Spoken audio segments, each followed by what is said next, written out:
자, 여러분 인사드리고 시작하도록 하겠습니다. 여러분 안녕하십니까? 예.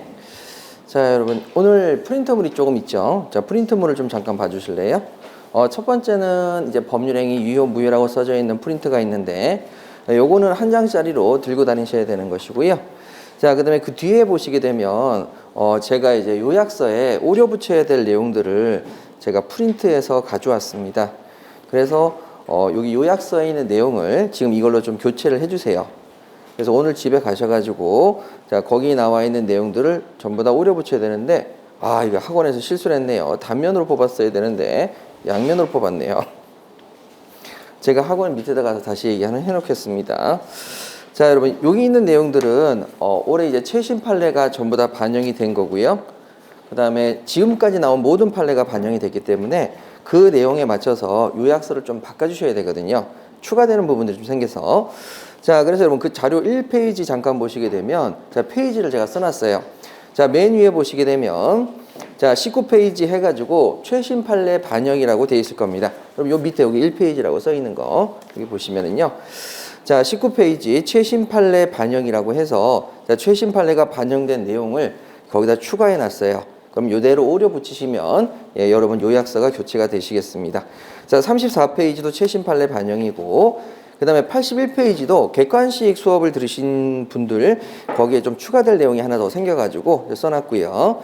그 다음에 이제 82페이지, 83페이지 최신 판례 반영 전부 다 여러분 갖다 붙이셔야 돼요. 그래서 요거는 여러분 절대 들고 다니지 마시고 갖다 붙이시기 바랍니다. 자, 그 다음에 그 뒤에 넘겨보시게 되면은 업데이트된 자료도 있고, 그 다음에 정리 요청을 받았기 때문에 요약서에 없어서 제가 추가로 정리한 부분도 있습니다. 그 다음에 여러분 쭉 넘기셔가지고 올해 신경 쓰셔야 될 부분이 바로 명의신탁입니다. 자, 9페이지라고 써져 있는데 한번 보세요. 자, 최신 판례가 지금 또 추가로 또 나왔거든요. 그래서 9페이지 보시면 137에서 140페이지 최신 판례 반영이라고 되어 있는데, 자, 이쪽 부분을 여러분들이 전부 다 교체해 주시길 바랍니다. 지금 양면으로 되어 있는데요. 제가 단면으로 다시 뽑아달라고 학원에다 요청을 할게요. 자, 그 다음에 이제 나머지 부분 이렇게 쭉 하셔가지고, 자, 우리 요약서에 있는 내용, 교재에 있는 것들을 이렇게 최신 판례를 반영된 것으로 좀 바꿔주시고요. 다시 한번 부탁드리는데 들고 다니지 마세요. 꼭 가서 오려 붙이세요. 자, 꼭 들고 다니시는 분 계시는데 깜빡 잊고 그러지 마시고. 자, 그 다음에 여러분 오늘 또 나눠드릴 하나의 프린트는 뭐냐면 객관식 문제집에 없는 최신 판례들만 또 모아놓은 겁니다. 자, 최신 판례만 모아놨고요. 그 다음에 객관식 강의를 들으신 분들 중에서 추가로 돼야 될 부분이 좀 생겼어요. 그래서 그런 부분까지 쭉 다 정리를 했습니다. 아마 최신 판례는 이번 시간까지 준비하신 걸로 시험장까지 그냥 들어가시면 될 것 같습니다. 더 이상의 최신 판례는 준비하실 필요가 없어 보여요. 이렇게 해서 이제 말씀드리도록 하겠습니다. 그래서 올해는 명의신탁 관련돼 가지고 판례가 굉장히 많이 쏟아졌기 때문에 명의신탁 부분을 조금 신경 쓰셔야 되지 않을까 싶은데요. 자, 그럼 이렇게 해서 이제 수업을 들어가 보도록 하겠습니다. 자, 이렇게 이제 자료 두 가지 준비했고요. 자, 그 다음에 여러분 요약서, 자, 저랑 같이 한번 보시죠. 자, 요약서를 할 때에는 여기 있는 뒤쪽에 나와 있는 건 판서노트인데, 요약서 강의할 때는 판서노트를 꼼꼼히 보기에는 조금 무리가 있기 때문에 시간상, 그래서 필요한 부분은 제가 보도록 하고요. 나머지는 교재 정리로 바로 끝내도록 하겠습니다. 자, 이제 9페이지 한번 보시죠. 자, 9페이지 보시게 되면, 자, 이제 요약서 법원부터 들어가시죠. 여러분, 법원은 우리 시험에서 참 의외적으로 압도적으로 많이 나온다. 그래서 1년에 한 문제 정도는 반드시 나오는 부분이다 라고 생각하시면 되시겠어요. 근데 제가 하나만 여쭤볼게요. 여러분, 기본 강의를 안 들으신 분 계십니까? 그건 아니죠. 예, 그럼 됐습니다. 자, 그럼 9페이지 우리 법원 보도록 할게요. 자, 1번에 비교 부분을 보십니다. 자, 1번에 비교 부분 보시면은, 자, 왼쪽 편에 제1조 민법의 법원이 있고, 그 다음에 우측에 물권법의 법원이 있습니다. 자, 물권법의 법원이 있죠. 자, 그럼 여러분 서로 비교해서 동그라미 한번 쳐볼게요. 자, 제1조 민법의 법원 보시면 민사에 관해서 법률의 규정이 있으면 해서 법률의 동그라미를 치시고, 자, 관습법이 있으면 관습법이 해야죠. 관습법 동그라미를 치시고, 그 다음에 조리가 있으면 조리해야 한다. 조리 동그라미를 치시죠. 자, 그럼 우측에 물권법의 법원을 가볼게요. 자, 물권은 법률, 자, 법률 동그라미를 치시고, 그 다음에 관습법 동그라미를 치시고, 자, 요것 외에는 외 동그라미를 치시고, 임의로 창설할 수가 없죠. 자, 그래서 왼쪽 편의 법률과 우측 편의 법률, 왼쪽 편의 관습법과 우측편에 있는 관습법을 서로 비교하시는 것이 굉장히 중요한 포인트입니다. 자, 그러면 여러분들하고 제가 우리 첫 번째 시간이고 하니까 워밍업 차원에서 그냥 하나 가볍게 말씀을 드릴게요. 제가 너무 여러분들에게 긴장을 시키면 여러분들이 더 긴장을 하셔서 자, 저랑 같이 여기 내용을 한번 정리하십시다. 자, 먼저 첫 번째 보셔야 될 것이 바로 요겁니다. 자, 판소 노트는 여러분 뭐 아시는 분들은 뭐 됐으니까 여기 그냥 한 번만 듣고 이제 정리를 하시는 거지 마지막. 자, 먼저 여기 나와 있는 내용이 뭐냐면 자, 요게 원래 우리나라의 민법이 들어온 것이 자, 일본을 통해서 독일 법이 들어왔기 때문에 유럽식 법체계입니다. 자, 유럽식 법체계인데 여기서 이제 보셔야 될 것이 우리가 옛날에 유럽은 왕정주의 국가라서 왕만 있었습니다. 그래서 왕이 모든 권리를 다 가지고 있었죠. 그러다가 이제 부르주아들이 반란을 일으킵니다. 왜 반란을 일으키냐면 왕이 지 마음대로 자신의 국가를 통치하는 데 있어서 가장 중요한 게 자금인데 그 자금이 일반 국민들은 너무 가난해서 낼 수가 없고 결론적으로 이 상업하고 각종의 물류 거래를 했던 부르주아들이 부를 가지고 있으니까 왕이 부르주아들로부터 계속 세금을 착취했어요. 그래가지고 지네들이 뭐 마음에 들면 왕이 딱 가서 마음에 들면 그냥 물건 가져오고 자 이렇게 하다 보니까 이제 부르주아들이 화가 나서 자기네들이 이제 왕을 없애버리자 해가지고 만드는 게 시민혁명이 일어납니다. 시민혁명이 일어나요. 시민혁명이 일어나서 뭐를 만드느냐? 부르주아들이 중심이 된 국회를 만듭니다. 그래서 국회가 부르주아들이 중심이 돼서 만드는 게 국회입니다. 그런데 여기서 뭘 만드냐면 각종의 법률을 만들기 시작해요. 그래서 국회가 만드는 법을 정확하게는 법률이라고 얘기합니다. 국회가 만드는 법을 법률이라고 얘기하죠. 그러면 자 제일 먼저 이 국회가 만들어져서 왕을 견제하기 위해서 뭘 만들었냐면 이걸 만들었다고 보시면 됩니다. 세법을 만들었어요. 세법. 그래서 세법을 만들어서 이렇게 얘기합니다.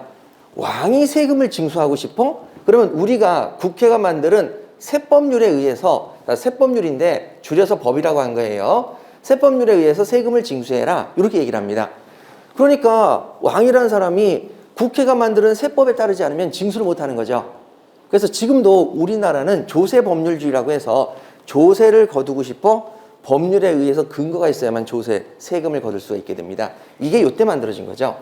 그러니까 왕이라는 사람이 아니 그럼 내가 너희들 말을 따를 텐데 나한테도 좀 재량을 줬으면 좋겠다. 예를 들어서 경기가 안 좋거나 국가에 큰 비용이 들 때에는 세금을 좀 더 거둘 수 있게끔 해달라. 그래가지고 왕한테는 그래 너한테 그런 권리를 주겠다라고 해서 자 행정부한테 그런 권리를 주게 되죠. 행정부한테 그런 권리를 주는데 그 권리가 바로 령입니다. 령. 그래서 총리령, 부령 해가지고 총리가 만드는 령. 그 다음에 각종의 규칙이 있죠. 그래서 명령과 규칙이 있는데 여기 세법이라고 하는 가장 중요한 국회에서 만든 법률을 추가 보완할 수 있는 제도가 시행령, 시행규칙이 되겠습니다. 자, 이렇게 행정부한테는 이 정도의 권한을 준 거죠. 자, 그러면 여러분 여기서 이제 봐야 될 것이 정확한 의미라는 것은 국회가 만드는 법을 법률이라고 한다. 맞아요. 그 다음에 행정부가 만드는 각종의 각종의 법을 명령 또는 규칙이라고 한다. 예, 이렇게 이제 정리하시는 거죠. 이렇게 정리합니다. 그런데 지금 제1조에서 말했던 게 뭐냐면 자, 법률의 규정에 의하고 법률이 없으면 관습법이고 관습법이 없으면 조리다 해서 제1조에서 말한 것은 뭐냐면 이겁니다. 제1조에서 말한 법률은 뭐냐? 그 다음에 물권법에서 말하는 법률은 뭐냐? 요게 제186조 86조가 아니라 까먹었다. 여러분 자 몇 조인지 모르겠네요. 자 물권법에서 나오는 법률은 뭐냐? 자 요거를 이제 비교해 보시는 건데요. 자 그러면 이제 여기서 얘기하는 거죠. 왕이 세금을 거둘 때에는 요렇게 걷어가니까 세법률을 만들어서 거기에 근거해서 징수해 가라 이런 얘기를 했는데 그 전에 왕의 또 다른 행보를 보니까 왕이 이렇게 했어요. 아 있잖아 요번에 전쟁이 터졌어 다 내놔. 전쟁 소유권이야 하면서 왕이 전쟁 소유권을 주장해서 전쟁이 터지면 다 너희들 거 다 내 거 이렇게 이제 하다 보니까 자 그것도 막기 위해서 국회에서 하나 더 만들었어요. 야 왕 너 네가 스스로 물권을 만들지 마 이렇게 얘기한 거죠. 왕이 물건을 만들어서 가져가는 걸 용납을 못하겠다. 그래서 자, 우리가 물권법을 만들게. 자, 거기 물권법을 만들었는데 국회가 만드는 법률, 예, 거기에 의해서는 그것 외에는 임의로 창설할 수가 없어. 전쟁 소유권 이런 거 만들지 마. 전쟁 소유권 이런 거 만들지 마. 그래가지고 물건을 네가 만들어가지고 막 가져가고 그러지 마. 이렇게 얘기를 한 거죠. 그래서 여기에는 어떠한 예외도 두지 않습니다. 어떠한 예외도 안 둡니다. 남의 소유권은 건드리지 마라. 세금은 징수하는데 여지를 두겠지만 물권법은 명령과 규칙이 안 된다. 그래서 물권법에서 말하는 법률은 말 그대로 순수하게 국회가 만드는 법률만을 말하고, 그 다음에 제1조의 법률은 요거는 분쟁 해결의 기준이니까 국회가 만드는 법률 아니라 국회뿐만 아니라 명령과 규칙이 들어가는, 즉 분쟁을 해결할 때에는 모든 걸 가지고 분쟁을 다 해결해야 되니까, 세법 분쟁도 모든 걸 가지고 해야 되니까 요거 명령 규칙들이 다 들어가는 성문법을 말해. 이렇게 얘기를 한 거죠. 그래서 첫 번째 시험의 포인트는 제1조의 법률과 물권법에서 말하는 법률이 같은 뜻이냐? 아니다. 그럼 물권법에서 말하는 법률은 진짜 말 그대로 오리지널 것이고, 제1조에서 말하는 법률은 오리지널이 아니라 예외적으로 성문법을 의미한다. 자, 그거 정리할게요. 자, 그럼 여러분 그 제1조 민법의 법원, 그 밑에 법률, 자, 왼쪽 편에 법률 밑줄 그으시고 목차에, 자, 여러분 거기 성문법이다 동그라미 치시고 법령이다 동그라미 치시죠. 성문법이고 법령이다, 국회가 만드는 법률, 그리고 각종의 명령도 들어간다, 법령이다, 이렇게 되는 거죠. 자, 그래서 성문법 동그라미 치시고 법령 동그라미 치시죠. 자, 그럼 계속 갑니다. 고유의 의미의 법률, 국회에서 제정된 법률, 형식적 의미의 법률뿐만 아니라 플러스 명령, 긴급 재정 경제 명령이라든지 규칙, 대법원 규칙이라든지 조례, 조약, 일반적으로 승인된 국제 법규처럼 문자로 이루어진 것들은 전부 다 들어간다. 자, 그 다음에 우측에 물권법의 법원이죠. 물권은 법률, 관습법에 의한 것 외에는 임의로 창설하지 못한다. 야, 너 전쟁 소유권이라는 거 임의로 창설해서 소유권 주장하지 마. 이렇게 얘기하는 거죠. 자, 그래서 그 밑에 여러분 물권 법정주의 밑줄 그으시죠. 자, 강행 규정이죠. 그래서 여기 부분이 왜 강행 규정인지 아시겠죠? 당사자가 약정으로 의사표시로 임의로 정할 수 없게끔 강행 규정을 만들어 놨습니다. 자, 그럼 여러분 결론적으로 물권법은 임의 규정이다, 강행 규정이다? 강행 규정이 원칙인 거죠. 그러면 시험에서는요, 강행 규정이 나오는 게 아니라, 자, 예외적으로 무슨 규정이 나온다? 임의 규정이 시험에 나온다. 그래서 요거는 꼭 반드시 외우셔야 되겠죠? 어떤 경우가 임의 규정인지. 자, 우리 요약서 맨 마지막에 보시게 되면 186페이지에 강행 규정과 임의 규정이 있는데, 자, 임의 규정 편을 쭉 정리를 해놨으니까 그 뒤에 써져 있는 건 다 기억하셔야 됩니다. 자, 그건 나중에 좀 이따 보여드리도록 할게요. 자, 나중에 같이 보시도록 하고, 그래서 여러분 요걸 꼭 기억하셔야 돼요. 물권 법정주의는 강행 규정이다. 이걸로 끝나면 절대 안 됩니다. 그래서 시험은 뭐가 시험에 나온다? 물권법 중에서 임의 규정이 시험에 나온다. 요렇게까지 마음속에 두고 계셔야 돼요. 자, 그럼 그 밑에 보시죠. 자, 여기서 얘기하는 법률은 고유 의미의 법률만을 말하죠. 국회에서 제정된 법률, 형식적 의미의 법률만을 말하고 명령과 규칙은 들어가지 않습니다. 그래서 여러분 여기서 제1조의 법률, 민법 제1조의 법원이라는 건 뭐냐면 분쟁 해결이죠. 분쟁을 해결하는 것이고, 그 분쟁을 해결할 때에는 성문법으로 먼저 해결해보고, 그리고 안 되면 관습법으로 가고, 관습법이 없으면 조리로 해결하라, 이런 얘기가 되겠네요. 자, 그 다음에 여러분 판례를 한번 보시죠. 그 밑에 판결을 보시죠. 자, 판결 잠깐만 설명드릴게요. 여러분 여기서 분쟁을 해결하는데 분쟁 해결의 가장 기준이 돼야 되니까, 자, 분쟁을 해결합니다. 분쟁을 해결할 때, 자, 먼저 법률을 해결한다고 그랬죠? 여러분 이 법률은 우리가 흔히 얘기하는 가장 고유한 의미의 법률이 아니라 성문법을 말하고, 그 다음에 법률이 없으면 관습법에 의하고, 그 다음에 관습법이 없으면 조리에 의합니다. 도리에 의하죠, 도리. 그런데 사실은 여기 부분은 어디 들어가냐면 여기 들어가는데요, 조리. 자, 조리에 들어가는데 무슨 뜻이냐? 야, 이거 어떻게 해결할래? 라고 하는 거죠. 그래서 이렇게 하는 거죠. 야, 맹인만 안마사 자격증을 받게 하고 있거든요. 안마사 자격증. 그러니까 눈이 안 보이는 분들만 안마사 자격증을 받을 수 있도록 법이 돼 있어요. 근데 맹인이 아닌 사람도 안마사 자격증을 받게 해달라라고 분쟁이 생겼어요. 그러면 법률을 보세요. 법률 보니까 맹인만 안마사 자격증을 받으라고 했어요. 그러면 법률이 있으면 그냥 그대로 끝나면 되는 거죠. 맹인이 아닌 사람은 못 받아. 이렇게 그냥 끝나면 됩니다. 그런데 만약에 법률이 없다고 쳐요. 자, 그럼 관습법으로 가요? 관습법도 없어요? 그럼 조리로 가요? 자, 조리를 가는데 도리에 의해서 일을 해결해야 되는데, 자, 그러면 그때 뭘 근거로 할 것이냐? 법원의 판결을 한번 봤어요. 헌법재판소에서 판결이 나왔어요. 기존에 없던 판결이 나왔어요. 맹인만 안마사 자격증 가지는 건 합법이다. 맹인만 안마사 자격증을 가지는 것은 합법이다. 안마사 자격증을 가지는 건 합법이다. 라고 나왔어요. 자, 그러면 이걸 조리에 근거해서 분쟁 해결할 때 써야 되겠죠? 그런데 각종의 지방법원, 고등법원은 당해 사건 분쟁에만 적용이 되기 때문에 요거는 다른 사건 분쟁에는 해결할 수가 없어요. 예, 그래서 요거는 아닙니다. 그래서 결론적으로 그 밑에 법원의 판례는 법원이 될 수가 없고 헌법재판소 결정은 법원이 되는 거죠. 이렇게 보시면 됩니다. 그래서 분쟁 해결할 때 쓸 수 있느냐라는 거죠. 자, 그럼 다음으로 여러분 이번에 관습법과 사실인 관습의 비교입니다. 자, 관습법이죠. 자, 우측에 사실인 관습이죠. 자, 관습법의 법 동그라미 치시고 사실인 관습의 사실 동그라미 치세요. 법이 안 된 관행은 있는데 그냥 사실에 불과한 거죠. 자, 왼쪽 편의 관습법은 민법의 법원이죠.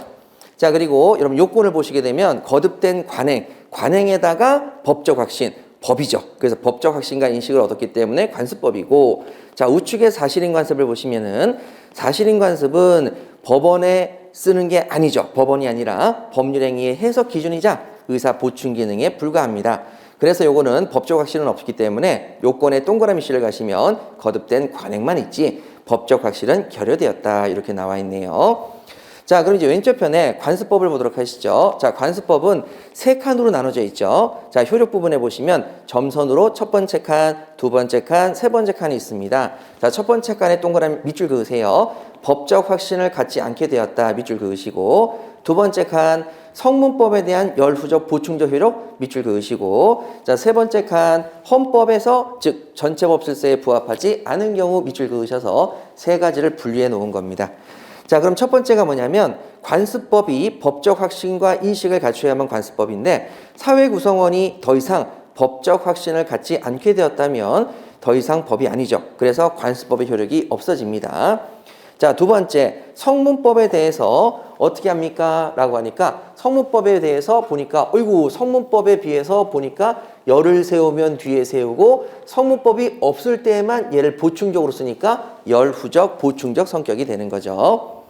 그 다음에 만약에 성문법, 법령에 저촉하는 경우는 어떻게 되겠습니까? 그러면 관습법의 효력이 없어집니다. 그러면 어떤 일이 있었느냐? 여러분 우리 시험에 나왔던 게 고기 하나 있죠? 자, 요거 한번 정리해 볼게요. 자, 우리가 원래 이런 제도가 있었습니다. 분묘기지권이 있었어요. 분묘기지권.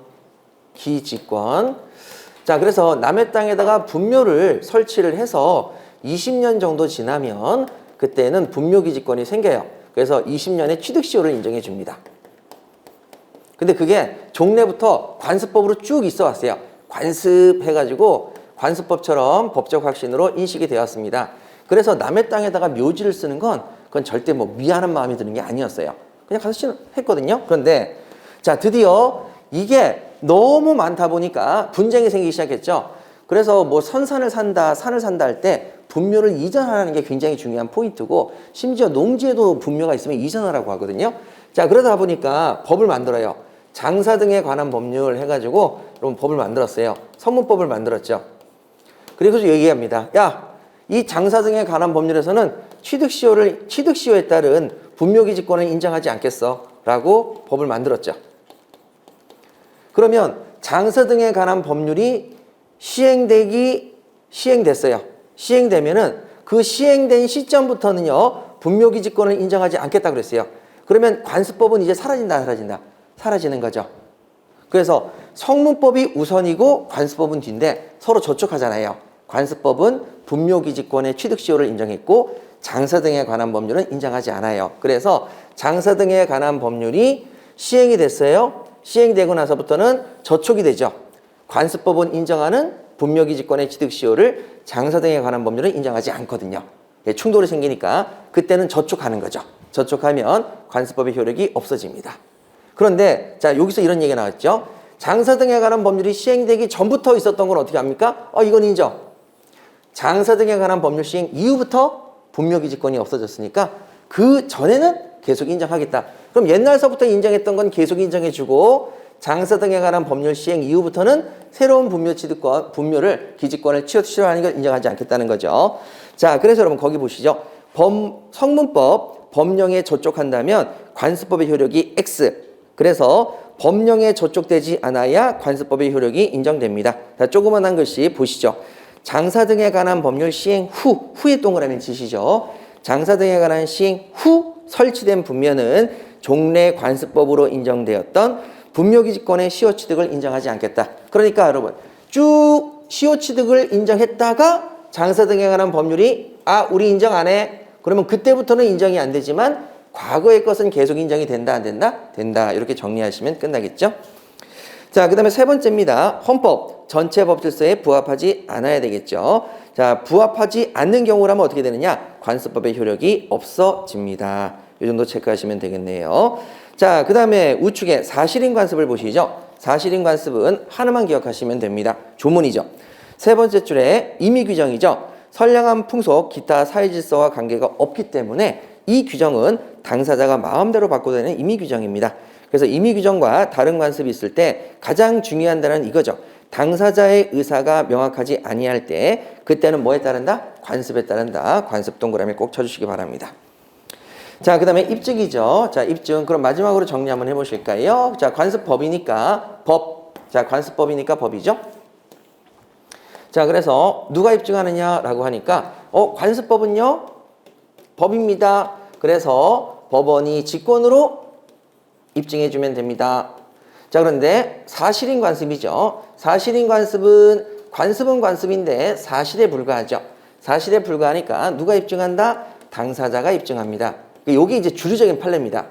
그래서 법이니까 법원이 직권으로 입증하고 그 다음에 사실인 관습이니까 당사자가 입증한다. 사는 사, 법은 법 이렇게 가면 되는데 우리만 예외적인 이게 나온다 그랬죠.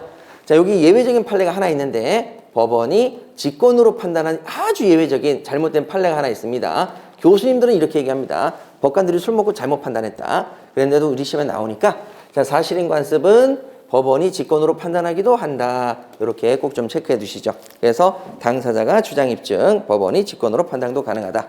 근데 시험에 나올 가능성은 많지 않습니다. 왜 그러냐면 교수님들은 이 판례만 알고 있었거든요. 교수님들이 이 판례만 알고 있어가지고 이렇게 이제 기억하시면 돼요. 근데 우리나라의 교수님들보다 공부를 조금 더 많이 하는 이상한 놈들이 하나 있는데 그게 강사입니다. 강사들이 이의제기거리 판례를 찾아낸 거죠. 아주 예외적으로 1967년도 판례인가? 이걸 찾아내가지고 교수님들도 깜짝 놀랐어요. 이런 판례가 있다고? 그래가지고 이 판례 때문에 복수정답이 돼버렸어요. 그래서 여러분 다시 나올 가능성이 높진 않지만 사실인 관습만 당사자 외에도 강사들이 쓸데없는 짓을 해서 직권으로 가능하다는 예외적인 판례도 찾았구나. 이렇게 체크해 두시면 되겠습니다. 자, 이렇게 해서 법원은 되셨고요. 뒤쪽으로 한번 넘겨보세요.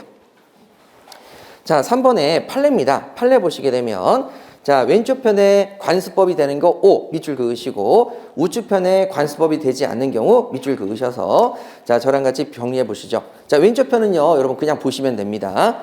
밑줄은 긋지 마시고 자, 관습법 O를 보세요. A번에 분묘기지권 관습법으로 인정해 줍니다. 그리고 그 밑에 판례가 있죠. 관습법이 없어진 게 아니에요. 장사 등에 관한 법률 시행 전에 동그라미 치시죠. 시행 전에 설치된 분묘는 그 밑에 종래에 따라왔던 관습법에 따른 분묘기지권의 시효 취득을 여전히 인정한다. 자, 그 다음에 여러분 자, 분묘기지권은 지료를 지급해야 되겠죠. 자, 지료를 지급해야 된다. 밑줄 그으시면 되고요. 자, 그 다음에 나중에 관습상의 법정이상권, 명인 방법 지금 다 인정하고 있어요. 자, 근데 우측에 관습법이 되지 않는 경우가 있죠. 자, 첫 번째 판례입니다. 별표를 꼭 하나 치셔서 자, 미등기 무허가 건물의 양수인. 자, 미등기 무허가 건물의 양수인. 자, 미등기 동그라미 치시고 양수인 동그라미 치시죠. 미등기 양수인. 자, 그 밑에 소유권에 준하는 관습상의 물건이 없습니다. 그래서 이건 없네요. 그 다음에 온천에 관한 권리 관습법으로 인정되지 않습니다. 그 다음에 우리 동네 사람들만이 공원을 이용하겠다. 근린, 가까이 사는 사람만이 공원을 이용할 수 있는 권리, 이런 관습법 없습니다. 자, 그 다음에 관습법상의 통행권도 이런 관습법 없습니다. 자, 이렇게 정리하시면 되죠. 자, 그러면 여러분 우리 필요한 내용만 제가 좀 추가로 설명을 드릴게요. 자, 여기 잘 보세요. 자, 여러분들께서 저랑 같이 봐야 될 게 뭐냐면 첫 번째가 지료지급입니다. 지료지급. 자, 요거를 이제 한꺼번에 정리 한번 해보시죠. 우리가 지료를 지급할 때에는요, 자, 지상권이 있습니다. 남의 땅을 쓰는 거죠. 지상권이 있으니까 지료를 줘야 될 것 같습니다. 자, 그 다음에 여러분 이제 지역권도 있습니다. 남의 땅을 쓰는 거죠. 통행으로 씁니다. 이건 통행 목적이죠. 통행 목적만으로 씁니다. 점유하는 게 아니라 통행이죠. 지상권은 남의 땅에다가 건물을 지으니까 점유를 하는 거고, 통행권은 왔다 갔다 왔다 갔다. 이거 점유 안 합니다. 점유 안 해요. 괜찮아요, 여러분. 천천히 들으세요. 조금 이제 요약 정리, 이게 요약서 강의라서 좀 입체적으로 설명을 드리려고 하는 거예요. 그럼 여러분 생각을 한번 해보세요. 내가 지상권자예요. 그럼 내가 남의 땅을 빌렸죠. 그럼 내가 그 땅을 점유해서 쓰려고 하는 거죠. 근데 지역권자는 남의 땅을 빌려서 내가 거기다가 쓰긴 쓰는데 정착을 해서 점유를 해서 쓰겠다는 겁니까? 왔다 갔다 하겠다는 겁니까? 왔다 갔다 통행료만 쓰는 거죠. 얘는 점유를 안 합니다. 그래서 얘가 점유를 하게 되면 너 점유 빨리 빼! 라고 얘기할 수가 있어요. 자, 그러면 점유를 하는 건 아닙니다. 자, 그 다음에 여러분 전세권이죠. 자, 전세권. 이제 전세권은 지료란 말이 없습니다. 전세금이 있기 때문이죠. 그래서 이거는 신경 쓸 필요가 없고. 자, 그러면 이제 맞아요. 이 지역권에 해당하는 법률의 규정이 있죠. 지상권에 해당하는 법률의 규정이 있죠. 자, 여기 부분을 좀 보실 거예요. 그 다음에 분묘기지권도 이렇게 있습니다. 야, 내가 네 땅에다가 분묘 좀 쓰면 돼? 라고 하니까 분묘기지권을 그래, 우리 땅에다가 묘 안장해, 이렇게 얘기할 수 있죠. 그러니까 법률행위를 통해서 할 수 있는 게 총 3가지 정도가 됩니다. 자, 얘네들은 법률행위예요. 법률행위. 의사표시로, 야, 내가 네 땅에다가 우리 아버지 묘를 좀 놓으려고 그랬는데 놔. 야, 내가 네 땅 좀 다니려고 그랬는데 다녀. 야, 내가 네 땅에다가 좀 건물 좀 지으려고 치워. 자, 전부 다 법률행위, 의사표시를 통해서 하는 겁니다. 그러면 원칙이 있어요. 의사표시를 통해서 하는데 남의 땅에 점유를 하기 위해서 분묘기지권을, 남의 땅을 통행하기 위해서 지역권을, 남의 땅을 점유하기 위해서 지상권을, 자, 이렇게 이제 하기로 했는데 서로 간에 지료에 대한 언급이 전혀 없습니다. 지료에 대해서 정한 바가 없어요. 그러면 지료를 준다, 안 준다? 안 주는 겁니다. 서로 당사자끼리 약정을 했는데 땅값, 지료 얘기를 안 하면 안 주는 거죠. 얘 친구가, 야, 내가 네 땅 좀 다녀도 돼? 다녀! 그런데 지료 얘기 안 했어요. 그럼 공짜로 다니는 거죠. 야, 내가 네 땅 좀 써도 돼, 조금만? 이거 써? 특별하게 말 안 하면 지료가 없는 겁니다. 자, 법률행위의 특징은 지료가 없는 겁니다. 법률행위는 지료가 없다. 별도의 언급이 없으면 지료를 안 준다. 그런데 자, 이제 지상권에 해당하는 게 뭐냐면 법률의 규정을 따져보니까 법정지상권이 있어요. 이건 누가 봐도 법률의 규정의 줄임말이죠. 그 다음에 이 법률은 이제 서문법이겠죠. 서문법. 그 다음에 이 법률 말고 또 무슨 법정지상권이 있냐면 관습상의 법정지상권이 있어요. 이거는 관습법이겠죠. 관습법상의 법정지상권. 그러면 나온 거잖아요. 여기 부분에 이 관습법이라고 했으니까 여긴 당연히 뭐겠어요? 서문법이죠. 서문법의 법정지상권, 관습법상의 법정지상권입니다. 자, 그러면 여러분 분쟁 해결할 때 서문법이 있으면 뭘로 해결하고, 성문법에 의한 법정지상권을 해결하고, 그걸로 분쟁이 해결이 안 되면 뭘로 해결하고, 관습법상의 법정지상권을 해결하고, 그것도 없으면 조리죠. 이렇게 넘어가시는 거죠. 자, 그럼 제가 좀 이따 더 디테일하게 보여드릴게요. 자, 그럼 지역권이 있는데 남의 땅을 다니는데 의사표시를 통하지 않고 남의 땅을 다니는 방법이 뭐가 있습니까? 바로 주의토지 통행권입니다. 주의토지 통행권. 여기서 통행 목적이죠. 자, 그 다음에 분묘기지권이 있는데 일반적으로 의사표시로 분묘기지권 행사하는 게 아니라 관습상으로 분묘기지권이 있어요, 없어요? 있잖아요. 취득시효에 의한 분묘기지권이 있죠. 자, 취득시효에 의한 20년 취득시효. 자, 이거 장사 등에 관한 법률이 시행되기 전 취득시효에 의한 분묘기지권. 여기 있습니다. 자, 그러면 여러분 이것들은 전부 다 뭐냐? 법률의 규정입니다. 법률 규정이죠. 자, 그런데 이거 내 땅입니까? 남의 땅을 쓰는 겁니까? 남의 땅이죠, 다. 다 남의 땅이죠. 자, 그러면 이 법률의 규정은 의사표시가 아닙니다. 그러면 여러분 이때는 서로 당연히 의사표시를 애초에 해야 안 해요? 안 하죠? 그런데 여러분 이때 의사표시를 안 하고 남의 땅을 쓰는 것인데 이때는 그냥 무조건 법률에서 쓰도록 인정해 줬으니까 별다른 말이 없어도 지료를 준다 안 준다? 줍니다. 지료를 줍니다. 그래서 공식이죠. 법률의 규정에 의하면 뭐를 줘라? 지료. 법률의 규정에 의하면 뭐를 줘라? 지료. 그 다음에 법률 행위를 통해서 별다른 말이 없었다. 그럼 지료를 준다 안 준다? 안 준다. 이게 포인트죠. 그래서 이게 굉장히 중요한 하나의 책입니다. 그런데 여기서 많은 분들이 선생님 그러면 이거 헷갈립니다. 뭐냐? 점유취득시효는 어떻게 됩니까? 점유취득시효는 가만히 있어봐. 이거는 여러분 지료를 줘야 안 줘요? 이건 지료 안 준단 말이에요. 그래서 많은 분들이 이거 취득시효인데 요건 지료를 안 주고 얘는 지료를 주니까 이거 법률의 규정인데 왜 지료를 이건 안 줍니까? 이게 잘못된 거예요. 이거를 잘 보셔야죠. 자, 잘 보세요. 제가 다시 한번 말씀드릴게요. 남의 땅이죠. 분묘기지권도 남의 땅에다가 분묘를 쓸 수 있는 권리가 생긴 것 뿐이죠. 점유취득시효는 남의 땅입니까? 내 땅입니까? 내 땅이 되는 거죠. 소급해서 내 땅이 되는 거죠. 소급해서 분묘기지권이 생길 뿐이죠. 그러니까 남의 땅. 이건 누구 땅? 내 땅. 이건 내 땅인데 왜 지료를 줘요? 지료 주지 않습니다. 아셨죠? 내 땅이니까 지료를 주지 않습니다. 그래서 시험에 나오는 거죠. 내 땅. 요거는 남의 땅. 절대 틀리시면 안 됩니다. 이건 그냥 거저주는 문제입니다. 우리가 의외로 어려워하는 문제가 거저주는 문제가 상당히 많습니다. 자, 그럼 됐죠? 그러면 남의 땅 쓰는 건데 그때는 별다른 의사표시 없으면 지료 안 줘도 되는 건데 왜 의사표시를 통해서 지료 안 정했으니까. 그런데 법률의 규정으로 자, 남의 땅을 쓸 때에는 지료를 줘라. 그런데 여기서는 뭐라고 하냐면 지료라는 말 대신에 보상이라고 말합니다. 주의토지통행권에서는 뭐라고 얘기한다고요? 보상을 주고 다녀라. 이렇게 얘기를 한다고요. 자, 이렇게 해서 정리하시면 됩니다. 그리고 점유취득시효는 선생님 법률의 규정으로 취득시효가 생겨서 내가 소유권을 넘겨받을 건데 왜 보상을 해줍니까? 왜 지료를 줍니까? 야, 지료를 왜 안 줍니까? 라고 얘기한다면 그땐 얘기하는 거죠. 네 거야. 이제 네 땅이니까 당연히 지료 줄 필요가 없는 거지. 이렇게 정리하시면 끝나죠. 자, 그럼 이 정도 정리하시고요. 자, 그럼 다음으로 저랑 같이 이제 미등기 양수인 좀 가도록 할게요. 자, 오늘 나눠드린 프린트물이 있는데요. 미등기 양수인이 있습니다. 자, 저랑 같이 좀 볼게요.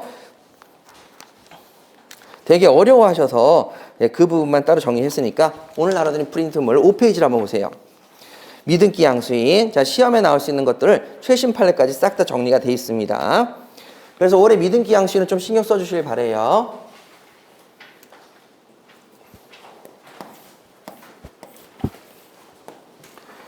자, 미등기 양수인입니다. 자, 미등기, 등기를 하지 않는 양수인. 자, 미등기 양수인입니다. 그러면 결론적으로 이런 얘기죠. 자, 갑이라고 하는 사람이 자신의 부동산인데, 자, 건물이 있다고 쳐요. 자, 건물을 갑이 을한테 팔았습니다. 그러면, 자, 이제 갑이 을한테 매매라고 하는 행위를 하고요. 그리고 대금도 다 받았는데 아직 등기를 안 넘겨줬어요. 자, 그러면 저랑 같이 공식을 한번 정리해 보도록 하시죠. 자, 매매라고 하는 법률 행위를 통해서 물건을 득실 변경할 때에는 여러분 공식이 하나 있습니다. 이게 186조죠. 법률 행위를 통한 부동산 물건의 변동이죠. 법률 행위를 통한 부동산 물건의 변동입니다. 부동산만 말씀드릴게요. 부동산 물건의 변동이죠. 자, 그럼 첫 번째 뭐가 있어야 되냐면 법률 행위가 있어야 됩니다. 당연히 법률 행위를 통한 부동산 물권의 변동이니까요. 법률 행위가 있어야 되고, 두 번째 뭐가 있어야 되겠습니까? 등기가 있어야 됩니다. 그러면 자, 186조에 의하니까 법률 행위를 통한 부동산의 물권의 득실 변경이죠. 물권의 득실 변경인데, 자, 이건 어떻게 효력 생기느냐? 법률 행위를 하고 등기를 해야만 물권이 변동이 됩니다. 득과 실이 생기는데요. 이 법률 행위는 여러분 유효해야 될까요? 무효해야 될까요? 당연히 유효해야 합니다. 그 다음에 여기 등기는 넘겨줘야 돼요? 안 넘겨줘야 돼요? 넘겨줘야 되는 거죠? 예, 넘겨줘야 됩니다. 이 두 가지를 갖췄을 때 예, 법률 행위를 통한 물권의 득실 변경이 생깁니다. 그러면 갑과 을의 매매 계약은 유효했습니다. 유효. 그랬는데 등기를 넘겼어요? 안 넘겼어요? 안 넘겼죠. 그럼 얘는 소유권을 취득해야 못해요? 못하죠. 등기 안 했으니까. 그랬을 때 등기를 하지 않은 경우에 자, 1번 법률 행위는 유효했고 2번 등기를 하지 않은 경우에는 뭐라고 부르냐면 미등기 양수인이라고 부릅니다. 자, 그럼 얘는 소유권을 취득했다 못했다? 소유권을 취득하지 못했죠. 왜? 두 가지를 다 갖춰야 되는데 한 가지를 못 갖췄으니까요. 자, 그럼 또 갈게요. 자, 1번 위조 문서를 통해서 등기를 넘깁니다. 그럼 위조 문서일 경우에는 애초에 법률 행위가 있었습니까? 없었습니까? 없었죠. 그런데 등기를 넘겼습니다. 등기 넘겼죠. 자, 그러면 소유권 이전 효력이 생겨야 안 생겨요? 안 생깁니다. 그 다음에 또 통정 허위 표시를 통해서 무효인 매매 계약을 체결했습니다. 유효해요? 무효해요? 무효죠? 그래서 여러분 등기를 넘겼어요. 그럼 소유권 넘어가요? 안 넘어가요? 안 넘어가죠? 자, 이렇게 된단 말입니다. 자, 그런데 여러분 여기서 하나만 더 볼게요. 자, 여러분 이제 우리가 요약 정리까지 왔으니까 제가 뭘까 하냐면 자, 실체관계 부합을 가겠습니다. 실체관계 부합. 실체관계 부합인 경우를 볼게요. 자, 1번. 법률 행위가 있었습니까? 예, 유효인 법률 행위가 있었습니다. 유효인 법률 행위가 있었어요. 그런데 등기를 안 넘겨줍니다. 등기를 안 넘겨줘요. 그래가지고 위조 문서로 등기를 넘겨봤습니다. 그러면 등기를 넘겨받았어요? 안 받았어요? 받은 거죠? 그럼 실체관계 부합일 경우에는 법률 행위는 유효인데 등기를 안 넘겨줘서 위조 문서로 넘겨받았어요. 그럼 법률 행위는 있었다 없었다? 있었죠? 유효였고, 그 다음에 등기 넘겨받았어요? 못 받았어요? 받았죠? 그러면 여기는 소유권 이전, 즉 물권 변동 생긴다 안 생긴다? 생긴다. 그게 실체관계 부합이에요. 그 다음에 또 볼게요. 자, A, B, C가 이렇게 있는데 A, B, C가 있는데 중간 생략하고 이렇게 등기를 넘겨받아요. 자, 계약이 있었다 없었다? 있었다. 유효였죠? 근데 원래는 이렇게 두 번 걸쳐서 가야 되는데 한 번에 걸쳐서 갔죠. 중간에 생략됐죠. 문서를 위조한 거죠, 결론적으로. 그리고 얘는 등기를 넘겨받았죠. 그러면 유효했는데 중간에 문서를 위조해서 B를 생략하고 넘겨받았다. 그런데 등기를 받았다. 결론적으로 소유권 넘어간다 안 넘어간다? 넘어간다. 이렇게 되는 거죠. 그래서 이게 공식이에요, 사실은. 그냥 그 공식대로만 따라가시면 돼요. 거기에 맞춰서 판례도 나오는 거라서. 자, 그러면 이제 유효인 법률 행위와 등기를 넘겨받아야 되는데 유효인 법률 행위는 있는데 등기를 못 넘겨받았다? 미등기 양수인. 자, 됐죠? 자, 그 다음에 미등기 양수인이 여기서 끝나는 게 아니죠. 하나 더 있죠. 갑이 그 부동산을 을에게 매매했는데 자, 을이 이번에는 다시 병한테 매매를 했어요. 그리고 걔한테도 여전히 등기가 얘한테 있고 얘네들은 등기가 아직 없는 거죠. 그리고 등기 없는 애도 등기를 못 넘겨주죠. 그러면 여러분 병도 마찬가지로 을도 마찬가지로 다 뭐가 된다? 미등기 양수인이죠. 자, 그러면 여러분 거기 첫 번째가 뭐냐면 자, 5페이지 맨 위에 자, 거기 보시면 소유권에 기한 물권적 청구권에 청구권자가 될 것이냐라고 물었습니다. 청구권자가 될 것이냐라고 했을 때 소유권에 기한 물권적 청구권을 행사할 수 있는 청구권자, 즉 소유권자냐라고 물었죠. 여러분 소유권자입니까? 아닙니까? 소유권자가 아니죠. 얘가 소유권자죠. 자, 그래서 여러분 거기 보시면 미등기 건물의 양수인 밑줄 그으시고 자, 뭐라고 돼 있냐면 얘는 소유권자가 아닙니다. 당연히 아니죠. 그래서 소유물 반환 청구권이나 소유물 방해 예방 청구권, 즉 소유권자가 행사할 수 있는 물권적 청구권을 행사할 수가 없습니다. 그래서 나온 게 그럼 소유권에 준하는 관습상의 물권을 인정해주면 되지 않습니까? 라고 하는 거죠. 여러분 소유권이 있는데 소유권에 준하는 관습상의 물권이 필요해요? 안 필요해요? 안 필요하죠? 예, 그래서 그런 건 없어요. 소유권에 준하는 관습상의 물권이 없다. 소유권이 아닌데 뭘 이렇게 되는 거죠. 자, 그럼 나번에 소유권에 기한 물권적 청구권의 상대방입니다. 상대방. 이번에 상대방이 될 것이냐. 자, 그러면 얘는 소유권자가 아니기 때문에 소유권에 기한 물권적 청구권을 행사할 수가 없다. 얘는 소유권자가 아니기 때문에 소유권에 기한 물권적 청구권을 행사할 수 없다. 물권적 청구권을 행사할 수 없는데 그럼 소유권자는 아니지만 소유권에 준하는 물권자로서의 권리를 인정해 주면 되지 않습니까? 소유권이 있는데 왜 그걸 인정해? 준하는 권리가 왜 필요한데? 그래서 거부를 했던 거고 이번엔 상대방입니다. 소유권에 기한 물권적 청구권의 상대방. 자, 그럼 상대방은요. 여기 좀 제가 지우고. 자, 상대방은 요런 게 시험 문제 나오죠. 올해 최신 판례도 요겁니다. A 토지입니다. 남의 땅에다가 갑이 무단으로 건물을 지었습니다. 그러면 소유자가 얘니까 야, 네 건물 철거해. 소유권자에게 상대방에게 즉 물권적 청구권의 상대방이 돼서 건물 철거해 라고 얘기할 수가 있다는 얘기죠. 근데 을에게 등기도 넘겨받지 못한 을에게 건물을 철거해 라고 얘기할 수가 있느냐? 상대방의 경우입니다. 이번엔 아까 전엔 청구권자의 개념에서 소유권에 기하는 물권적 청구권의 물권자로서의 권리 인정할 것인가? 인정 안 하고 이번에 상대방 입장에서 건물을 철거해 라고 얘기했을 때 여러분 잘 보세요. 자, 거기 보시게 되면 건물 부분 보시면은요.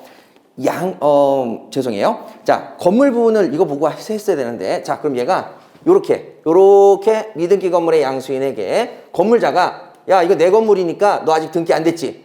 내 건물이야, 나가. 이렇게 얘기할 수 있느냐? 요거부터 먼저 보셔야 되겠네요. 자, 양도인의 소유물 반환 청구권 행사 밑줄 그으세요. 양도인이 미등기 양수인에게 야, 내 건물이니까 나가. 너 소유권 등기 안 했잖아. 지가 안 해줬으니까 못했죠. 자, 그랬을 때 미등기 건물의 양수인은 반환을 거부할 수 있습니다. 자, 반환을 거부할 수 있다. 밑줄 그으시고 그 다음에 미등기 건물의 매수인으로부터 전매한 자 얘도 반환을 거부할 수가 있는 거죠. 그래서 반환을 거부할 수 있다는 건 뭐냐? 소유권에 기한 물권적 청구권 행사하는데 정당한 권한을 가지고 있다. 이런 얘기죠. 자, 그럼 죄송합니다. 이거 보고 나서 봐야 되는데 자, 그럼 다음에 토지입니다. A가 토지 소유자입니다. 토지 소유자인데 건물을 철거하라고 했을 때는 당연히 갑한테 해야 되겠죠? 자, 그래서 왼쪽 편에 보시면 미등기 건물의 양수인, 자, 목차만 밑줄 그으시고, 자, 그 밑에 부지 점유자는 건물 소유자이기 때문에 미등기 건물의 양수인은 그럼 부지 점유자가 아니죠. 자, 그래서 토지 소유자는 소유물 방해 배제 청구권, 건물 철거에 라는 권리를 행사할 때 건물의 소유자에게 하지 미등기 건물의 양수인에게 할 수는 없습니다. 그런데 우측을 여러분 보셔서 거기다 별표를 치세요. 미등기 건물의 양수인 플러스 사실상의 처분권을 보유했다. 밑줄 그으시죠. 자, 그럼 여기 부분을 제가 좀 자세히 설명을 드리도록 하겠습니다. 자, 이거 좀 제가 지울게요. 자, 그러면 제가 두 가지 그림을 그려드릴게요. 자, A 토지인데 이거 건물이 갑의 건물이거든요. 자, 그런데 을이 그 건물을 샀거든요. 자, 그럼 샀어요. 그럼 얘가 미등기 매수인입니다. 자, 미등기 양수인. 근데 매매 대금을 지급하지 않았습니다. 그냥 계약만 체결한 거죠. 매매 대금 지급하지 않았습니다. 자, 그 다음에 똑같이 A 토지인데요. 요 갑의 건물이고, 자, 을이 매매 계약을 체결했는데 미등기 양수인입니다. 그런데 자, 매매 대금을 지급을 했어요. 다 했어. 매매 대금 지급 다 했어요. 그러면 여러분 차이점은 둘 다 똑같은 상황인데 얘는 매매 대금을 다 지급 안 했죠. 얘는 매매 대금을 다 줬어요, 안 줬어요? 줬죠. 그러면 이제부터는 갑이 매매 대금을 을이 안 줬기 때문에 여전히 갑의 것이 맞는데 매매 대금을 다 줬으면 이제 갑도 을의 행동에 대해서 굳이 뭐라고 할 수가 있어요, 없어요? 없게 되는 거죠. 이게 뭐냐면 사실상의 처분권입니다.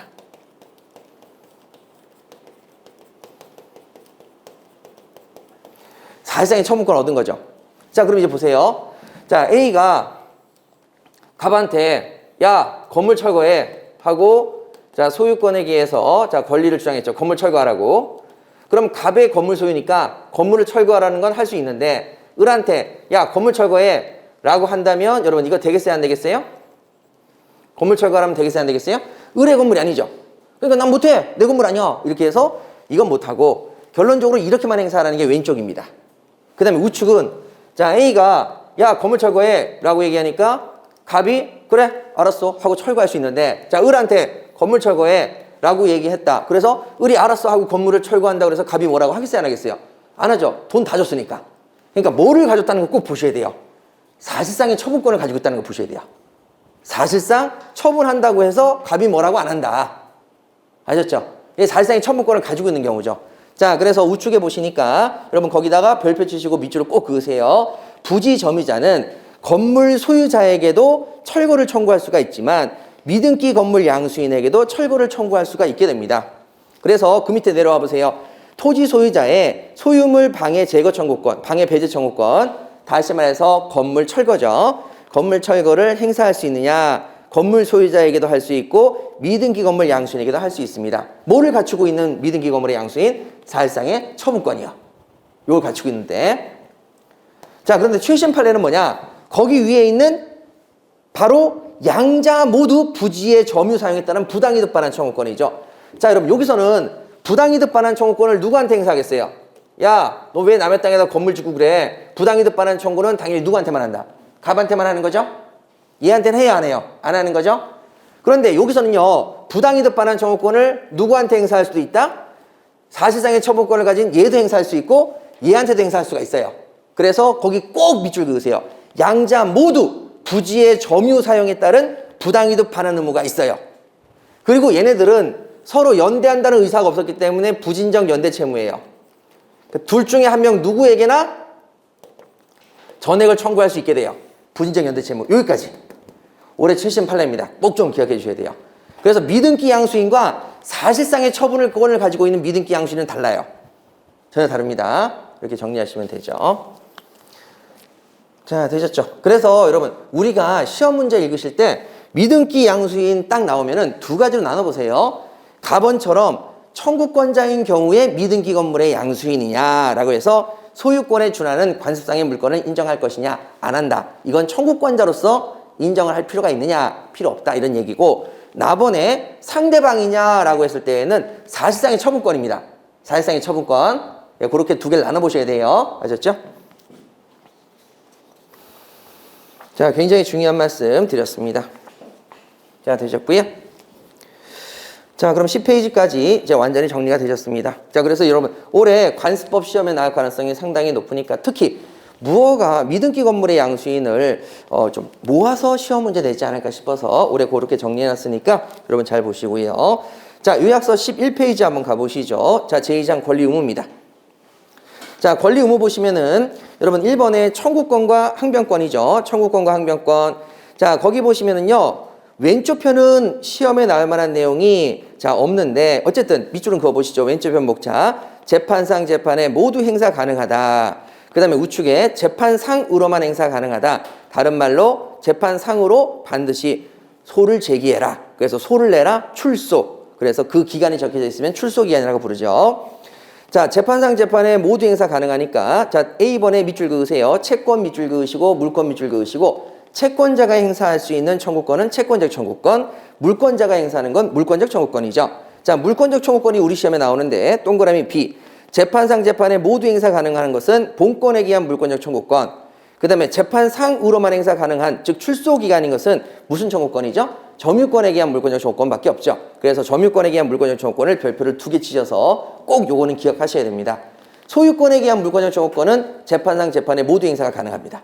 근데 점유권에 기한 것은 재판상만 가능하죠. 꼭 좀 기억해 주시고. 자, 그 다음에 2번에 형성권입니다. 형성권은 상대방의 동의나 승낙을 필요로 하지 않는 일방적 의사표시죠. 그래서 일부를 행사하거나 조건이나 기한을 붙이거나 이런 식으로 하는 건 원칙적으로 할 수가 없습니다. 다만 여러분 자 면제만큼은 조건을 붙일 수가 있다 없다? 있다. 왜 그러냐면 야 면제 줄게. 일방적 의사표시로 효력이 생기는데 면제잖아요. 뭐 권리가 생기는 게 아니잖아요. 내가 부담할 게 없잖아요. 의무가 없어져요. 너무 좋은 거죠. 그래서 면제만큼은 조건을 붙일 수 있다. 그래서 면세점에 들어갈 때에는 조건 붙여도 괜찮다. 뭐 이런 식으로 기억하시면 되겠고. 자, 그 다음에 재판상 재판에 모두 행사 가능한 형성권은 뭐가 있습니까? 동치, 주해, 최고 면상 이거죠. 그래서 B번에 동의권, 취소권, 추이권, 계약 해제권, 최고권, 면제 상계권에서 두 문자를 딱 따놨으니까 보시면 되고요. 그 다음에 중요한 것은 그 밑에입니다. 요즘에 시험 문제는 요게 나와요. 청구권이라고 쓰지만 실제는 형성권의 성질을 가진다. 그래가지고 지상물 매수 청구권에 물 동그라미를 치시고 요것만 밑줄 그으세요. 지상물 매수 청구권 물. 자, 요거 나오면 여러분 이것은 실제는 청구권이지 아니라 형성권입니다. 지상물 매수 청구권은 청구권이다. 자, 그러면 여러분 저랑 같이 여기 하나만 더 정리할게요. 지상물 매수 청구권을 행사할 때, 자, 요것도 한번 볼게요.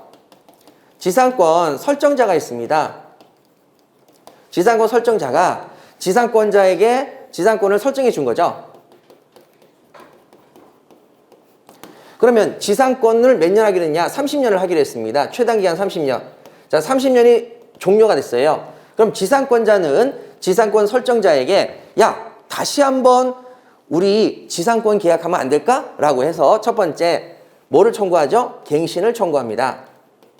괜찮아요. 그냥 쭉 들으세요. 나중에 또 하실 건데. 갱신 청구를 합니다. 아이고, 자를 뺄게요. 자, 갱신을 청구합니다. 자, 그럼 갱신을 청구하고 그 다음에 갱신을 청구했는데도 불구하고 안 합니다. 그럼 다음 단계로 그래? 그럼 이제 지상물 매수를 청구합니다.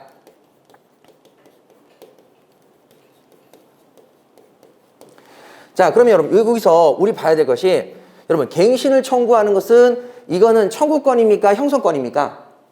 끝나는 게 청구권으로 끝났죠. 그런데 여기는 물이라는 단어가 있어요? 없어요? 없습니다. 그럼 이건 청구권이다? 형성권이다? 청구권이죠. 청구권이기 때문에 지상권 설정자는 거기에 대해서 항변할 수가 있습니다. 거부하는 거죠. 싫어. 거부를 할 수가 있습니다. 그러면 갱신을 거부한 거죠. 그러면 다음 단계로 자 이제 지상권자가 지상권 설정자에게 그럼 너 이거 사? 하고 지상물 매수를 청구할 수 있습니다. 뭐가 보이십니까? 물이 보이시죠? 이건 청구권입니까? 형성권입니까? 형성권입니다. 거부할 수가 있습니까? 없습니까? 없지요. 자, 이렇게 되죠. 그런데 자, 요거 말고 요것도 볼게요. 지상권 설정자가 지상권자에게 30년이 됐는데 요렇게 얘기합니다. 갑자기 2번을 득 들이밀면서 지상물을 내가 매수하겠다. 근데 교수님에 따라서는 지상물 매도 청구권이라고 해서 그 지상물을 나한테 매도해라 이렇게 얘기하시는 분도 계시는데 시험 문제는 매수로 나왔으니까 매수로 그냥 기억하시면 됩니다. 그러면 여러분 여기서 지상권 설정자가 지상권자에게 지상물을 매수해라 라고 했어요. 이거 됩니까 안 됩니까? 갱신 청구권이 굳이 필요합니까 안 합니까? 안 한 거죠. 그냥 지상권 설정자가 지상물 매수해라고 요구했으니까 갱신 거부권이 여기 들어가 있어요 안 들어가 있어요? 들어가 있죠. 갱신을 거부하겠다는 말이 있기 때문에 여기에는 갱신 청구권을 행사할 필요가 없는 거죠. 곧바로 뭐 할 수 있다? 지상물 매수를 청구할 수가 있다. 이렇게 바로 넘어가는 겁니다. 그러면 여러분 이때에도 여러분 이것도 무슨 권이겠어요? 당연히 형성권이죠? 예, 그러니까 얘도 거부 못합니다. 정당한 가격만 제시하면 예, 그렇게 가시는 거죠. 자, 다음에 우리 공유물 분할 청구권 가볼게요. 자, 공유물 분할 청구권입니다. 자, 여러분 우리 거기 동그라미 C에 공유물 분할 청구권. 자, 여러분 여기도 또 뭐가 보이세요? 물이 보이시죠? 자, 이것도 여러분 청구권이라고 썼지만 실제로 뭐다? 형성권입니다. 자, 그래서 법원에서 공유물 분할 청구권에 대해서 판결을 하면 이 판결은 우리 무슨 판결이라고 부릅니까? 형성 판결이라고 부르죠. 형성 판결입니다. 아셨죠? 예, 그래서 형성 판결. 자, 되셨습니다. 자, 뒷다음에 뒤로 피릭 넘기시죠. 자, 12페이지는 그냥 뭐 특별하게 보실 만한 내용은 없어 보입니다. 12페이지는 넘기셔도 되겠고요. 자, 이제 13페이지 저랑 같이 정리하도록 할게요. 자, 13페이지 보시면은 우리 법률 행위입니다. 자, 법률 행위 부분은 굉장히 중요하죠. 자, 그러면 일단 1번 의사표시에 일반 가셔서 자, 가번의 구성 요소입니다. 13페이지. 자, 거기 보시면은요. 동그라미 A번에 표시 동그라미를 치시고 동그라미 B번에 의사 동그라미를 치시고 그 다음에 그 밑에 왼쪽 편 목차에 동기 동그라미를 치셔서 여러분 세 가지를 체크해 두시죠. 뭐냐? 동기, 의사 표시 이렇게 체크해 두십니다.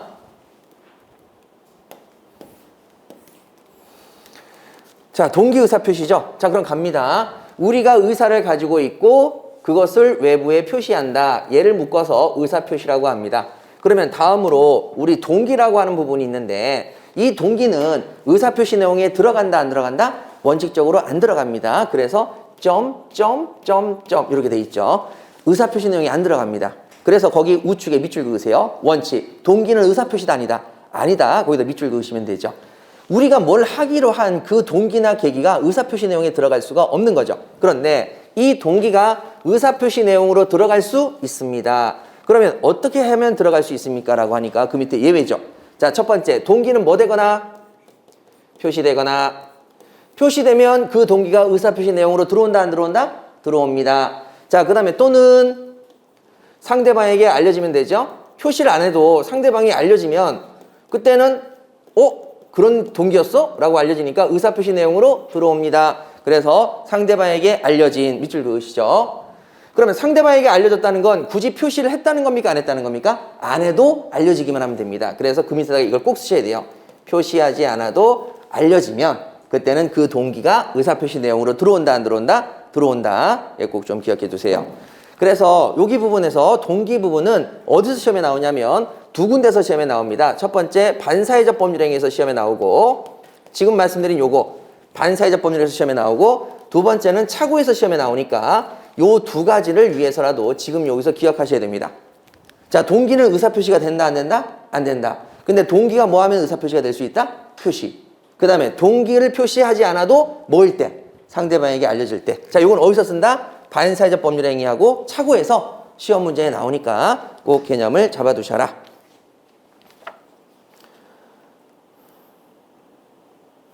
여러분 너무 왔다 갔다 하면 좀 헷갈릴 수 있겠죠? 근데 요거는 제가 설명드릴게요. 자, 꼭 좀 기억해 두시고 거기 다 써 있는데요. 뭐 그래서 상대방에게 알려진 밑에다가 표시하지 않아도 상대방에게 알려지기만 하면 되는 거죠. 그래서 표시를 하거나 상대방에게 알려지거나 표시 안 해도 상대방에게 알려지면 되는 거죠. 자, 그러면 제가 여기 잠깐 갈게요.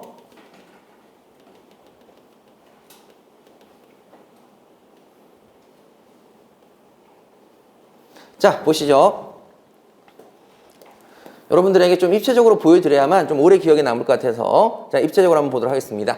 자, 먼저 우리가 의사가 있습니다. 1,000만 원을 빌려야 되지 않은 의사가 있습니다. 표시죠. 1,000만 원을 빌려줘라고 의사를 표시했습니다. 그런데 걔는 동기가 도박자금입니다. 여러분 도박자금이니까 동기는 반사회적입니까? 아닙니까? 반사회적이죠. 그래서 반사회적 법률행위라고 합니다. 동기가 반사회적이에요. 그런데 자, 우측을 짜고 와보시니까 자, 우리 공부했던 게 그대로 적용이 됩니다. 그래서 민법은 공부하기가 편합니다. 공식이라서. 갑이 을한테 1,000만 원을 빌렸는데 도박자금을 빌리고 싶었는데 병원비라고 속였어요. 동기를 표시했다 안 했다? 안 했죠? 자, 그리고 병원비 1,000만 원을 빌렸습니다. 요거 반사회적 법률행위입니까? 병원비라고 1,000만 원 빌려갔죠? 반사회적 법률행위가 아닙니다. 맞죠? 반사회적 법률행위 아니죠? 그런데 자, 다음 보세요. 갑이 을한테 또 마찬가지로 1,000만 원을 빌렸는데요. 이번에는 도박자금을 쓰려고 한다라고 도박자금에 사용하려고 한다고 동기를 표시해버립니다. 그러면 이때 돈 빌린 건 도박자금을 빌린 거죠. 반사회적 법률행위가 된다 안 된다? 되는 거죠. 자, 그럼 다음으로 자, 이번에는요. 도박장 주인에게 돈을 빌립니다. 도박장 주인한테 1,000만 원을 빌렸습니다. 그런데 동기를 표시한 적은 없죠. 도박자금 쓴다는 말을 굳이 하지 않았어요. 하지만 동기를 표시하지 않았지만 상대방에게 알려줬어요 안 알려줬어요? 도박장에서 뭐가 될 수 있겠어요? 도박자금 쓰려는 거지. 상대방에게 알려줬죠. 그러니까 반사회적 법률행위가 된다 안 된다? 되는 거죠. 그러니까 결론적으로 동기는 의사표시가 아니지만 동기는 외부로 표시하는 순간 의사표시 내용으로 들어온다 안 들어온다? 들어온다. 상대방에게 알려지면 굳이 표시하지 않아도 상대방은 그 내용을 알고 있으니 그 내용 자체가 반사회적이 된다 안 된다? 된다. 자, 이렇게 되는 거죠. 그 다음에 여러분 처음으로 차고까지 연결해서 설명 잠깐 드릴게요.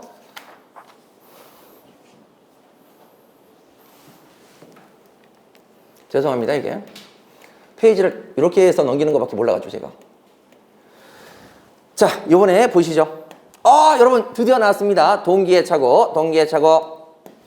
자, 동기의 차고입니다. 원래 동기는 의사표시 내용에 들어오지 않기 때문에 요거를 가지고 차고 취소를 할 수가 있다 없다. 동기의 차고가 생겼을 때 차고 취소를 할 수 있겠어요? 없겠어요? 없습니다. 동기는 의사표시 내용이 아닙니다.